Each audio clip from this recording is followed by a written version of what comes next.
Hello students, welcome to Unacademy platform. In this very platform you have daily live classes, there are structured courses, and you have live test and quizzes. You also have unlimited access on subscription.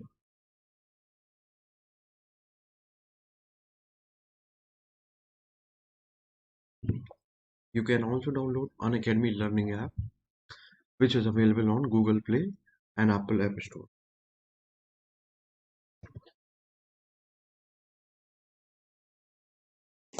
This is about me, and this is my Unacademy link, and this is my Telegram link.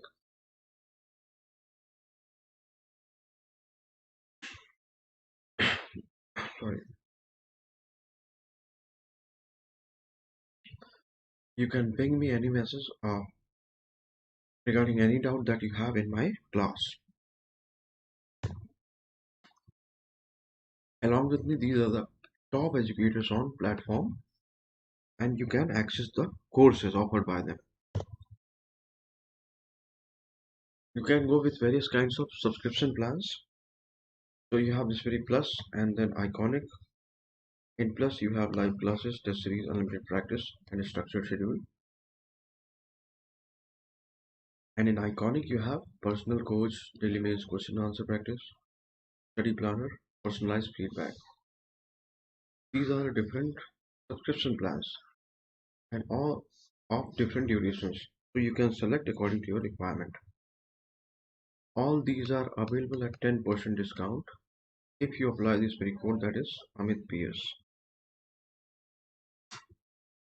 Okay. Now these are again the different subscription plans which are available at 10% discount. 10% discount if you apply this very code, that is Amit PS. These are the different optionals available on the platform, and I am going to take PSIR. Again, these are different plans to subscribe, okay, of different durations, and all this is available on 10% discount if you apply this very code, that is Amit PS. Amit PS. Okay. Now we are going to start Locke. After covering Hobbes, it is going to be very easy to understand John Locke's theory. Okay, because he is the second philosopher, second thinker in our syllabus, who also belongs to social contract tradition. Okay, social contract tradition.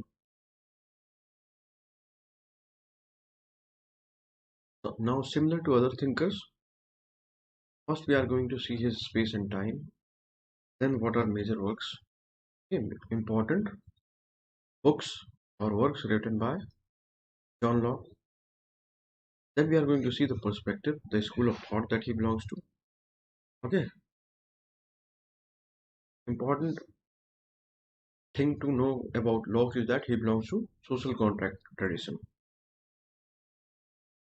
and his emphasis is on good or legitimate government. So what is good government or legitimate government? That is the debate here. Okay, and he is also going to theorize on secular absolutism, in opposition to Filmer's philosophy. The main ideas of John Locke are theory of natural law, then social contract. Here we will see how it is different from the social contract that we saw in case of Hobbes.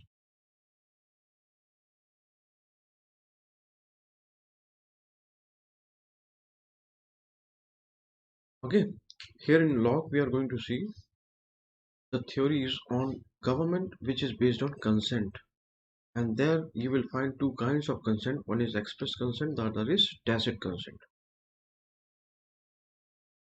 Then limitations on the government. So Locke is going to impose various limitations on the government. We will see what are those limitations. Then we will see his theory of property. Okay. Then we'll focus on Locke on natural law and natural right and relation between law and liberty.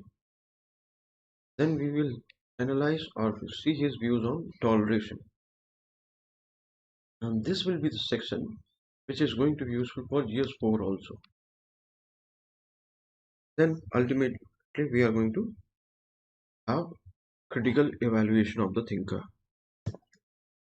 Okay, so coming to the space and time part.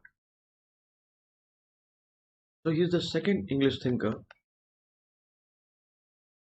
after Hobbes. Okay, in our syllabus. So far as his space and time is concerned, he was born in Rington, okay, Somerset, England, on 29th August 1632, and he is regarded as one of the most influential thinker of Enlightenment era. Okay, one of the most influential thinker of Enlightenment era. He wrote on the subject of political philosophy, epistemology. Okay, what is epistemology? Epistemology means theory of knowledge. Okay, it relates to theory of knowledge. So Locke's epistemology is seen in his statements. For example, when he says that mind is a clean slate. Okay, so we are going to see that also. And education. His works lie at the foundation of the modern philosophical empiricism. Yes, modern philosophical empiricism is actually, which is very much reflected in his work, and what it means, we are going to see that also. And political liberalism. This is something that you must be able to understand by now because you know a lot by this time. He was enrolled at Westminster School in London, where he earned the honor of being named as a King's Scholar. Okay, and this very privilege was actually very rare. So it was a rare privilege. This paved his way for Oxford's most prestigious school, where he studied classical languages, logic, metaphysics. Okay, Locke was also elected a Fellow of Royal Society. Okay, he graduated in medicine. So we are having a kind of second MBBS after Aristotle. I'm just cracking up on here. No, he was not MBBS, graduated in medicine. Okay. During his medical studies, Locke met Anthony Ashley Cooper. Okay. Now, this very Anthony Ashley Cooper uh, is actually going to help him to become government official. So, who was to become the Earl of Shaftesbury. And his association with this very person helped Locke to become a government official. And this is going to be significant because here he is going to have the first-hand experience of the government. Okay, this was the most significant period of British history where absolute monarchy transformed into parliamentary democracy. So Locke has witnessed this very transition of monarchy, paving the way for parliamentary democracy. Okay, as a government official, he was entrusted with the task of collecting information about trade, affair, and of colonies, political activities of the opposite parties. Okay, opposition parties. Locke, along with Lord Ashley, was closely associated with Glorious Revolution of 1689. Okay, this is something that you should actually Google about. This is important from GS point of view also, which led to the end of Stuart despotism. Okay, Stuart despotism. This is a period which lasts from 1603 to 1714. Okay, important works. Now see, Locke's major work in the field of political philosophy is two treatises on the government. okay, which was published after the Glorious Revolution of 1690. This work is in two parts, yes. The first part is the criticism and refutation of Robert Filmer's work, Patriarcha. Okay, so we will also see the context in which Filmer's work is being criticized by Locke. Okay, and Robert Filmer was an English political theorist who defended the divine right of the kings. Okay, so Filmer is one. Filmer is actually has written a very famous book, Patriarcha, and there he actually supports the divine right of the king. Now, what is divine right? I have already explained in my videos. And now you already know that this divine right of king was actually dismantled by Hobbes himself. Okay, even before Locke comes into picture, this divine right of king has actually been destroyed by Hobbes. Okay, in a very systematic manner. I have discussed that in detail in my previous videos. In the second part, the more important of the two, Locke provided the positive theory of government. Okay, so what is this positive theory of government? We are going to see in our lecture here, where he inquires into the true original extent and end of the civil government. So Locke is going to be interested in finding out, okay, the limitations of the power of the government. And not only that, he is going to provide proper justifications for those very limitations. So Hobbes is the scholar, a thinker who propounded the absolutist theory of sovereignty. So the government that is coming out of the theory of Hobbes is the government which is absolute. Okay. Now, if you have followed the lectures, the previous lectures, you must be comfortable with the words like absolute, totalitarian, individualism, and all that. Okay, these things should not be difficult to you if you have followed my lectures. Now, Locke, as against Hobbes, is most interested in putting the limitations over the government rather than theorizing on the absolutist nature of the government. So he is going to impose various limitations on the power of the government. So in Locke we find the idea of limited government. Okay, limited government, where obligation is going to be justified, is going to be demanded. Obligation can be commanded only on certain conditions. Okay, Locke in second treatise on the government continues to refute the Filmer's claim that monarchs legitimately hold absolute power over the subjects. Okay, and this is actually a justification of the Glorious Revolution, which paved the way for the emergence of modern democracies as we know it. There is a historical controversy with regard to the dates of publication. That is something that we should not be actually concerned about. Okay.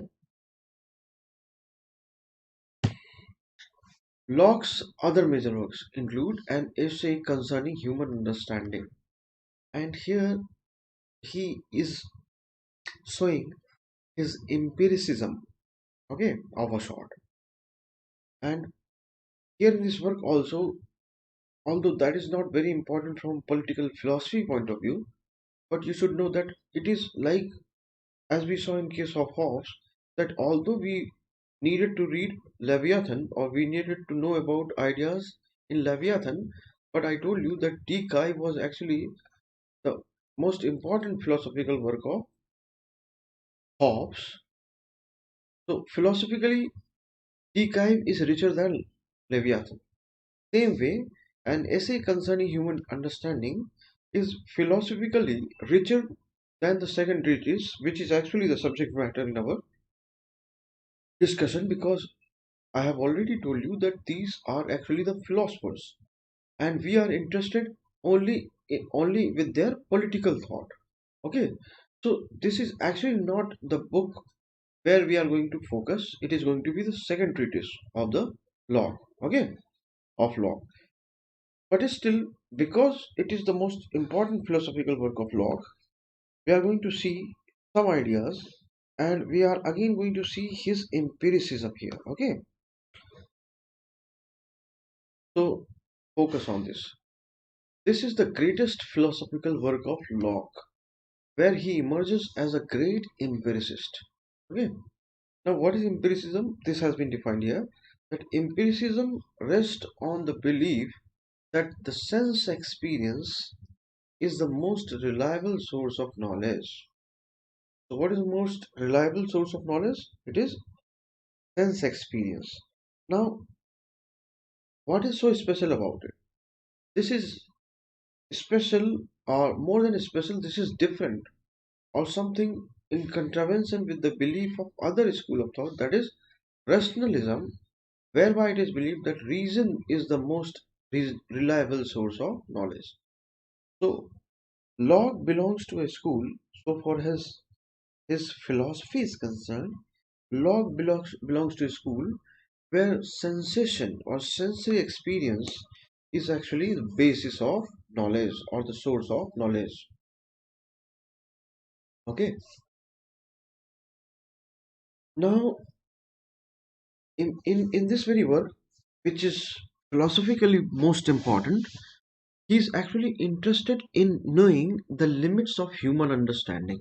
Okay, the limits of human understanding, to what extent understanding can be extended, and what would be the implication of it. Okay, now here he is going to come out with some empiricist claim that, and one of the foremost among them being, okay, uh, Arshdeep Singh is asking, explain fourth line, please. So you are telling me to explain the fourth line. This is the greatest. One, two, three, four. Yeah. Okay. So yeah. Okay. Yeah. I will explain the fourth line. See, there are two sources or two schools in philosophy.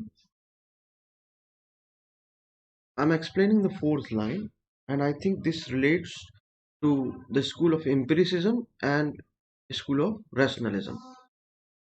Okay, if I'm correct, or if I'm not correct, then please leave another message, Arshdeep. So first is empiricism, and in empiricism it is believed that sensory experience, or the experience on senses, which is the result of the external stimuli, is something which we can rely upon to attain knowledge. Okay, so here knowledge, the source of knowledge, is going to rest outside, because sensory experience can come into existence only when something leaves an impact over our mind. Understand that sensory experience is the result, or it is actually a result of the impact of external stimuli. Okay, so any external stimulus is going to have an impact over our mind, generating a sensory experience, and that, according to empiricism, is the source of knowledge. The implication of this would be that the source of knowledge exists outside. Okay, so the source of knowledge exists outside. Why this is the implication? Because it is only outside that you will find the stimuli which is resulting in any kind of sensory experience. But rationalism is of the opinion, or the school of rationalism says, that reason is the most reliable source of knowledge. Now, if reason is the most reliable source of knowledge, then how we are going to attain knowledge? That very source of knowledge is not going to reside outside. Okay, because here we are not depending upon sensory experience, and that is why no external stimuli is needed to make any kind of impact which could become the source of knowledge. So it is the application of knowledge that is available, that is present with human beings. Okay, so by the application of reason, conclusions are going to be made, and that is why the source of knowledge is within. Okay, it is not outside. So this is the school of rationalism. I think it is clear by now. If it is not clear, then you can again come with proper question that why you did not understand it. Okay, I am here to answer it. No problem. You can come and you can frame your question again. The most important goal of Locke in this work is to determine the limits of human understanding. Yeah. See, what is the meaning of this determining the limits of human understanding? Is this in simple terms, you can say that Locke is interested to know that how we come to acquire knowledge. Okay, so is it coming from any external stimuli alone? Although he's going to conclude on those very lines that yes, it is coming from external stimuli, and that is why he makes this statement that mind is tabula rasa. So mind is tabula rasa means mind is a clean slate. Mind is a clean slate. See, understand, when he says that mind is a clean slate, that means what? There is nothing inherently present in mind, like reason, which could come out with knowledge. So whatever mind will come to acquire, that is going to come from outside. Are you getting it? So if mind is tabula rasa, so that is translated into mind is clean slate. It is like clean slate.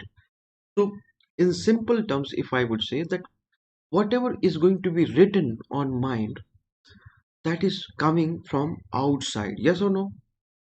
And now you relate this very meaning of empiricism, which I explained, where I said that in empiricism the source of knowledge is outside because it is coming from any external stimuli leaving an impact over your mind. Okay, so that is what it means when Locke says that mind is a tabula rasa, means mind is a clean state, and now knowledge or understanding and or the source of knowledge is going to reside outside. Okay, because if it would have resided inside the mind or inside human beings, then mind would not have been clean slate. Okay, so those scholars or those philosophers who um, favor this very school of rationalism, they will not accept that mind is tabula rasa. Okay, why? Because the source of knowledge is within, and because the source of knowledge is within, that is the reason, mind can never be actually a tabula rasa. Mind can never be a clean slate. Okay, so in this work, Locke makes an empiricist claim that mind is tabula rasa, that is to say that human mind is kind of blank slate on which experience rides. Okay, and what is experience? It is nothing but the impact of external stimuli giving rise to sensation. Okay, against rationalists' claim that ideas are the source of knowledge, Locke says that ideas originate from the experience, and so experience is the source of knowledge. Okay, understand it. Why? What rationalists are saying that ideas are the source of knowledge. Ideas are the source of knowledge. If so, then the house, the habitat of ideas is what? Mind. Yes, it is the mind where ideas reside or ideas originate. So if idea is the source of knowledge and idea is originating in mind, then don't you think that Rationalist can never make this kind of claim that mind is clean slate. Because if mind is clean slate, then how at all idea originates there? Getting it? Now, empiricists claim that no, ideas are not the source of knowledge. Ideas are the result of, of the experience. Okay? And that is why experience is the source of knowledge. And experience is the result of the impact of the external stimuli. And that is why it is being said that in empiricism, it is claimed that the source of knowledge is outside. Okay? According to this claim, ideas cannot be created but are originated from experience. Okay, so what are ideas? They are just a byproduct, or you can say a reflection of experience. It would be correct to say that ideas are what? According to empiricists, are the reflection of experiences.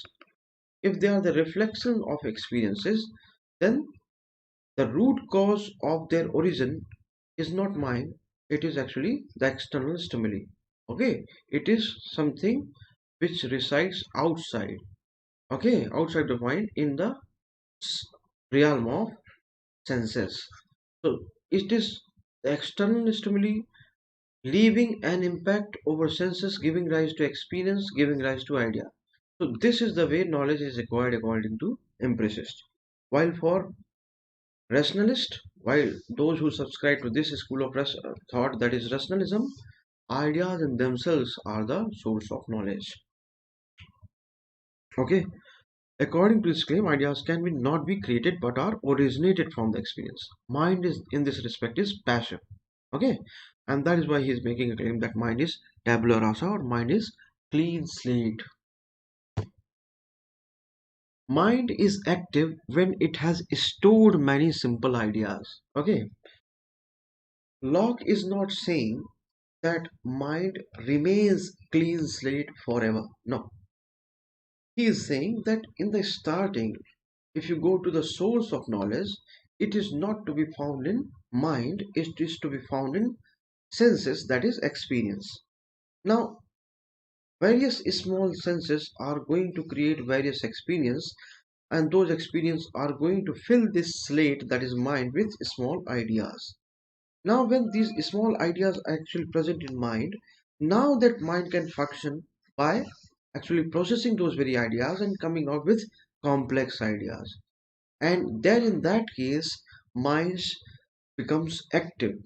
Okay, so till the point when different sensory experiences, I'm sorry, different sensory experiences are giving rise to different experiences, which are giving, or which is filling or writing on these very slate, that is mind.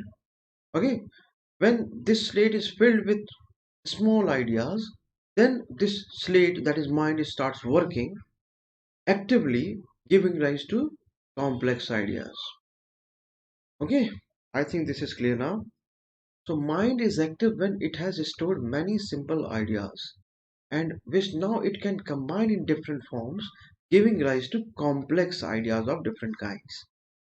Okay, so while mind is coming out with complex ideas, according to Locke, in that case mind is active. Okay, in that case mind is active, but till that moment of time mind remains passive. If mind remains passive, then the source of knowledge cannot be found in mind because it is passive. Okay, so what is the source of knowledge again? Source of knowledge is the first stimuli, which is giving rise to sensory experiences. Okay,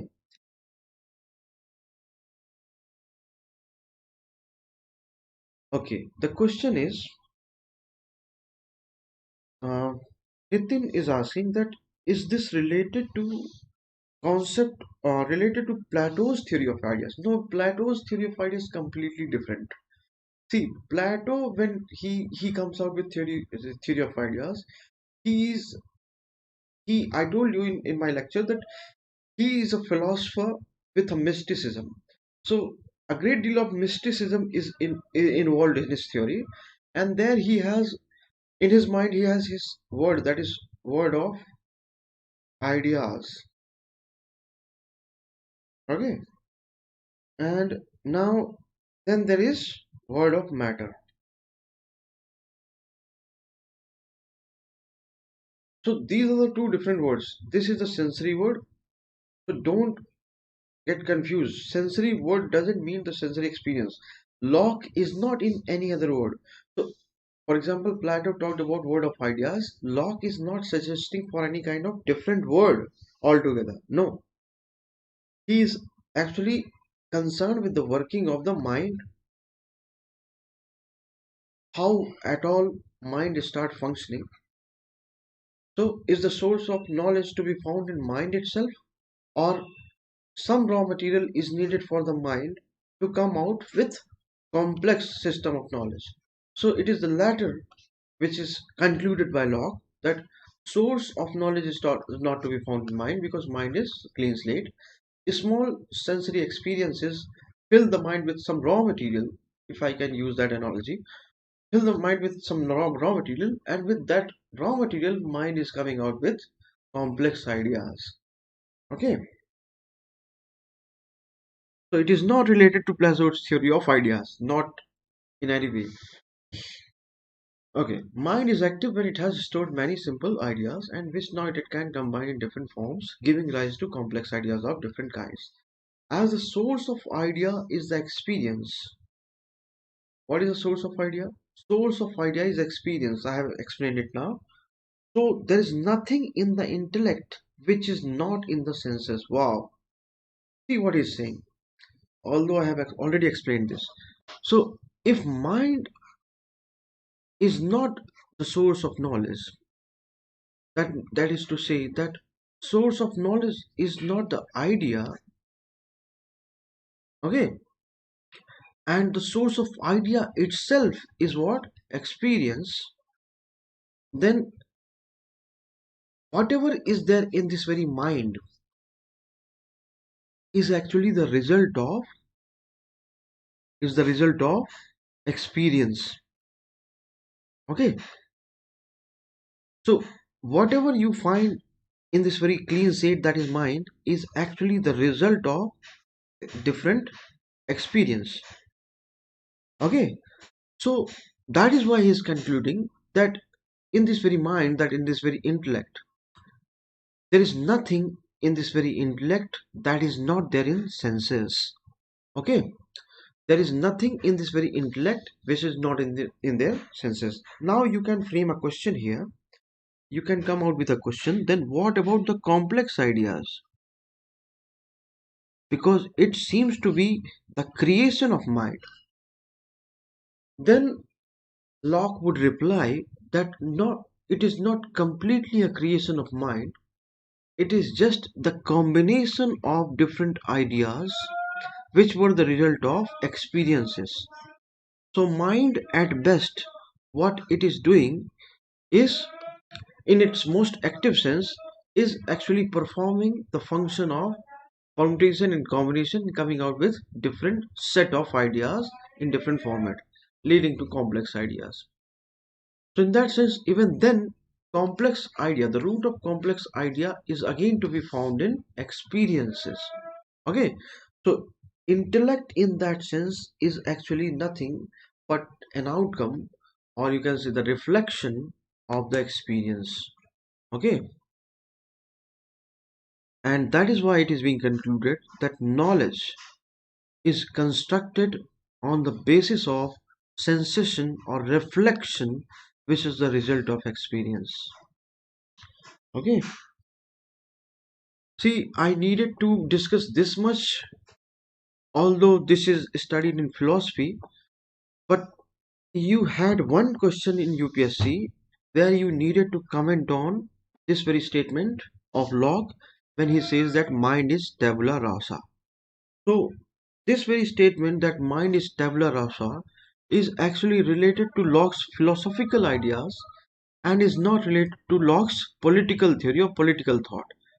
but I don't know when even then UPSC has asked question on it, and that is why I'm discussing it, and now this discussion is over. Okay, so this actually is coming from his philosophical work, which is the name is An Essay Concerning Human Understanding. So you got a question here, and now I think you will be comfortable. Okay, in UPSC question, the question was like this, that there was a statement by Locke, this very statement, that mind is tabula rasa, and you needed to comment on it. So in that, in order to answer that very question, you needed to actually show this very empiricism of Locke. Okay, you need to discuss the meaning of empiricism. And okay, so Locke's work on education, again, this is very important. See, again, if there will not be any question, it is less likely to that there will be a question from education. This works on education, but again, these are the things that you find in political science, which can be used in essays and general studies for. Okay, so uh, please pay full attention and grasp this concept also. Okay, these are the two major works, that is some thoughts concerning education and then conduct of the understanding. Okay, now according to Grant and Darko, these are the scholars who have studied Locke, both works complement each other well. Okay, these two works complement each other well. Thoughts, this is work. Thoughts focuses on the education of children by their parents. Okay, whereas the conduct addresses the self-education of adults. Okay, so first is related to education of children under the guidance of parents, and conduct is actually related to self-education. Only this much knowledge is required. Okay, so for his work on education is concerned, because there you find nothing which is actually relevant from our course point of view. Perspective, that is the school of thought.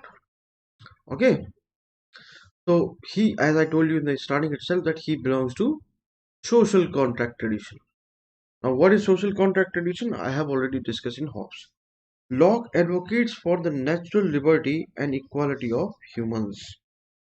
Okay, natural liberty and equality of humans, and the natural rights to such things as life, liberty, and property.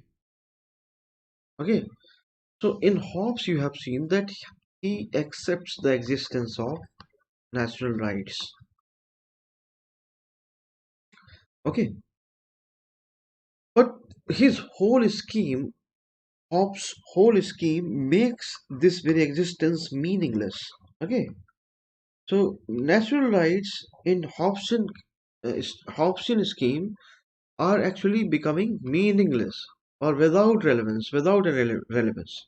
Okay, but here you are going to have an important aspect related to natural rights very much present in his theories in a more meaningful manner. Okay, and the one of the foremost among them being natural right of life, liberty, and property. Okay, we are going to see that in detail in the coming lecture. The idea is the government. Okay, perspective. I also told you that he is going to talk much in terms of the limitations to be imposed over the government. Okay, because his prime concern here, it would seem, is to safeguard this very natural right of life, liberty, and property. Okay, and that is why a government is required. Government is needed, but it should be a limited government, so that priority could be accorded to this very natural right of life, liberty, and property. Okay, I am setting this very thing at the outset because this is something that you have to keep in mind in order to understand his theory. Okay, the idea is the government, or at least the legitimate government, is a government by consent. Okay, so his main idea here is this, that the legitimate government, or any government which is enjoying legitimacy, is actually a government based on consent. Okay, the legitimate government is necessarily limited. See how eager he is to limit the power of government. The legitimate government is necessarily limited. The government is always constituted by separation of power. See, first limitation on the government, then separation of power. He's actually going to come out with many other details where his attempt would be to have proper checks and balances, okay, over the power of the government, so that proper limitations could be imposed on it. When government becomes repressive and abusive of natural rights, then people have the right to revolution. Now compare it with Hobbesian scheme, and if you have watched, if you have studied Hobbes, then tell me, when does Hobbes allow for the revolution or for revolt? Can you answer me?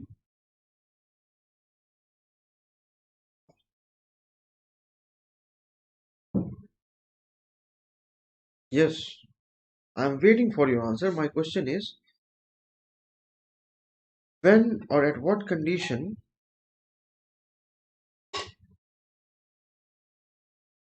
or in which particular situation Hobbes allows the people to revolt against the sovereign?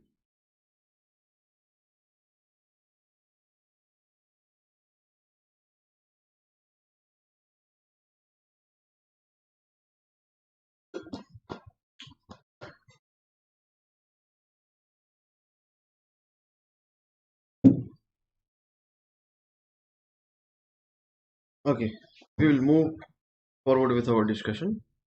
The government is always constituted by separation of power. When the government becomes repressive and abusive of natural rights, then people have the right to revolution. Okay. Hmm. So Locke has actually written a very effective. He has very effective and writing, very famous writing on toleration. Okay, this is going to be important from your GS4 point of view. There you will get a lot of fodder which can be used in GS4. Okay, although mm, you will be relating with political theory also, but I'm just giving you the hint here that whatever you read about Locke on toleration, that is going to be useful for GS4. Sometimes in essay also. In GS Mill also you will find various material which is relevant for GS4 as well as essay. Okay, Locke was also a famous advocate of religious toleration. Okay, his name is forever linked with the modern ideas of today like constitutional democracy. Okay, constitutional democracy and liberal democracy. So we will see in his theories that how constitutional democracy or liberal democracy actually takes shape. Locke gives the modern states its definitive and modern expression. Yes, and how to recognize modern state? Modern state is actually uh, constituted by the government which is limited in its power. Okay, now how that limited form of government is ensured?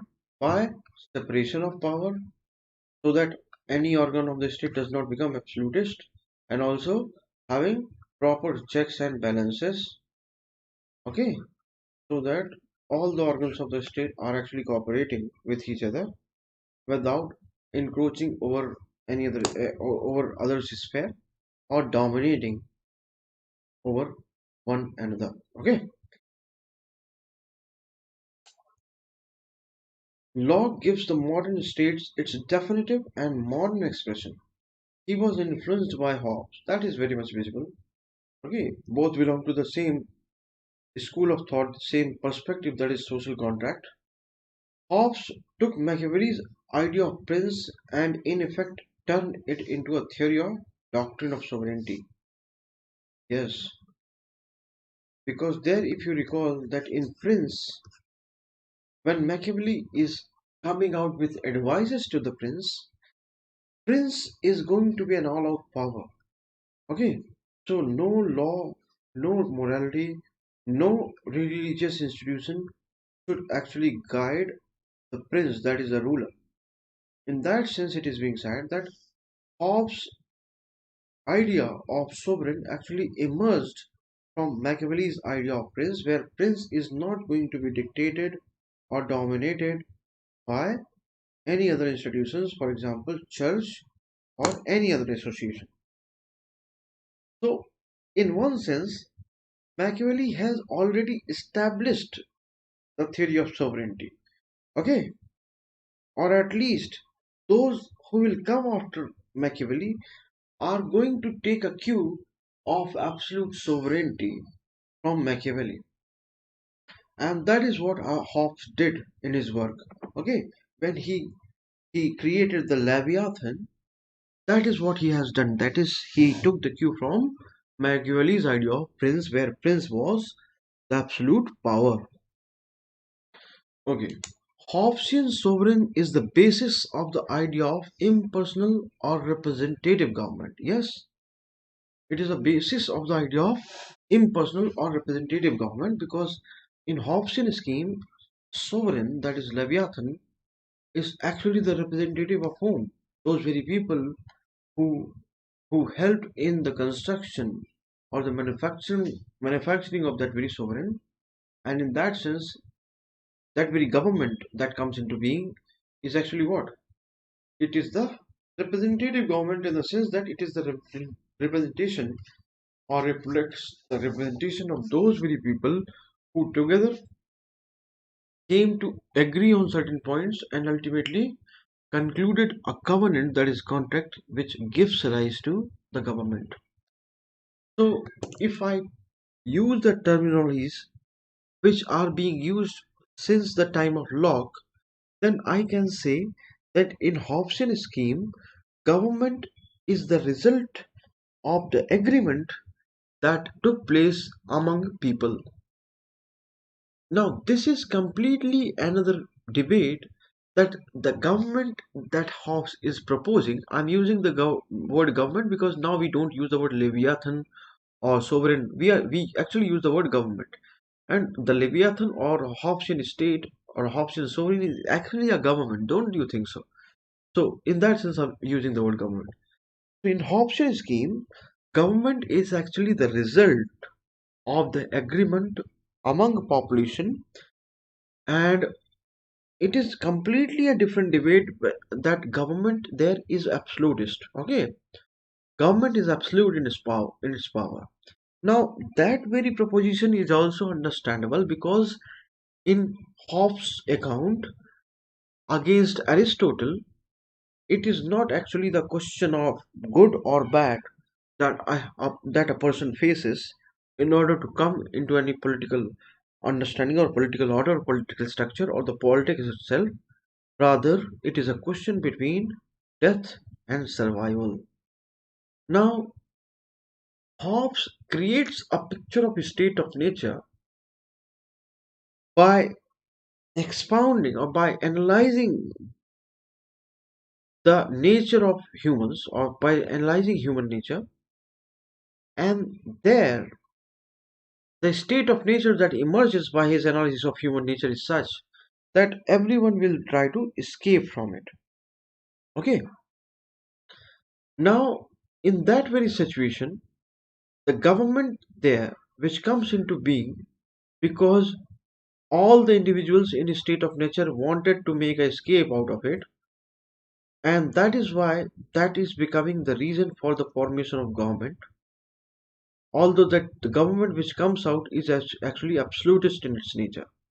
But this build up of this very theory that I just pointed out or summarized is giving an indication to a proposition where there is again a very stark choice presented before individual, where he has to choose between anarchy and absolutism. So anarchy is the situation that prevails in the state of nature, and absolutism is the condition that is going to prevail after the formation of sovereign which is the result of the contract. So for Hobbes, again, a person faces two stark situations which are quite opposite to each other,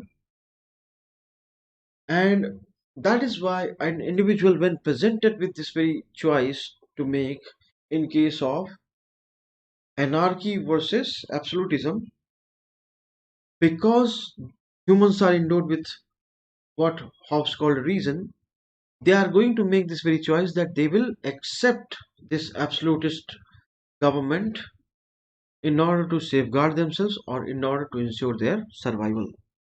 Now, this is something which was remarkable in the history of political thought, because this very note or this very premise ended or laid the theory, divine rights theory naked and completely dismantled it.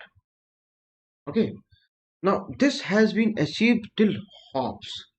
Now, to cover or to build on this very thing, Locke is coming. Okay, so Locke is coming to a continent which is which was actually discovered by Machiavelli, and that continent was made habitable by Hobbes, and now Locke is going to do some extra work on it. Okay, so he is going to tame it.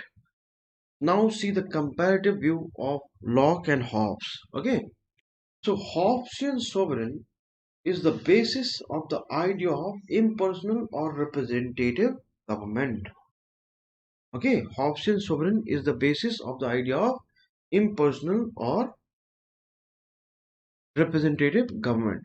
He transformed princely rule into an office. Okay, princely rule was there in Machiavelli. Now, when Hobbes is coming out with this very theory where he's giving rise to the sovereign, then he's actually giving this very princely rule an office, and this very office is going to be controlled by whom? Sovereign. Okay, Leviathan, Hobbesian sovereign, and called it a sovereign. Okay, so this very princely rule that was there in Machiavelli becomes office in Hobbes. Okay, now in this very office for Hobbes, which is the result of the social contract, because again recall office is nothing but sovereign only. So in this very office for Hobbes, which is the result of social contract or covenant, the sovereign is responsible to the agents who have created the contract for their preservation. So sovereign is responsible to whom? To the individuals who are party to the formation of contract, although he himself is not a party to the contract. Okay, sovereign is the result of the contract, then how he can become the party to the contract? But even though he is not a party to the contract, he is responsible to them, those who made that contract. Okay, I hope you understand everything here.